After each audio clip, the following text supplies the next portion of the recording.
M. Juteau, lui, s'était présenté à l'urgence justement pour un problème d'essoufflement et malaise thoracique.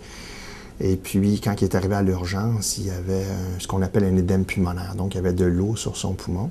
Et on a vu qu'il y avait un infarctus aigu sur son électrocardiogramme. Je les entendais parler, puis je me disais, oh, là, je baisse, là, peut-être que je vais partir. Le patient, à ce moment-là, n'allait pas bien, alors on l'a transféré rapidement à la salle d'hémodynamie, où ils ont été capables, avec le ballon, d'aller dilater. En fait, il y a eu plus qu'une artère de dilater à ce moment-là.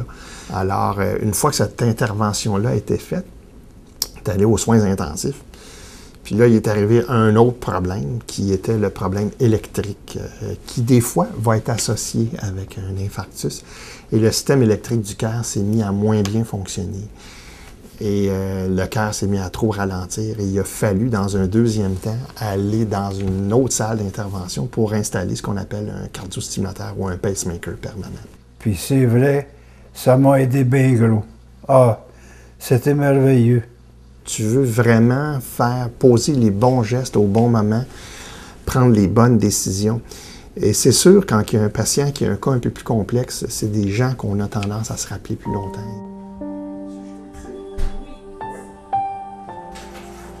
Ah ben, Vlimeux, de la grande visite.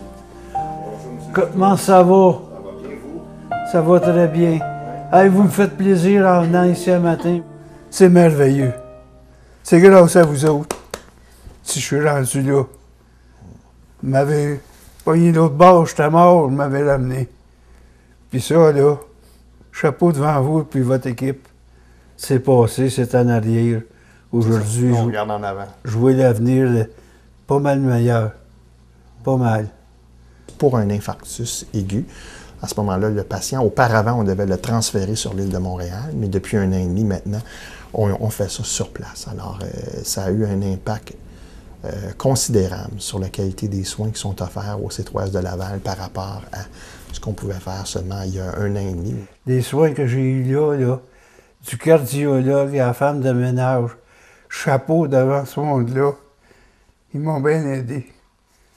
Je les remercie. Mais je suis venu à bout de passer à travers, grâce à elle. Mais j'étais là tous les jours, j'y parlais tout le temps, puis j'y tenais la main, puis il me le disait, il dit « Parlez-y, encouragez-les », puis il va être capable de passer à travers. Puis c'est sûr que quand on revoit ces gens-là, puis qu'on voit le même individu qu'on a vu, là, qui était dans une situation relativement précaire, puis qu'on les voit aujourd'hui, qui viennent nous voir au bureau, puis que ça va bien, qui ont pris leurs activités, c'est quelque chose qui me fait chaud au cœur.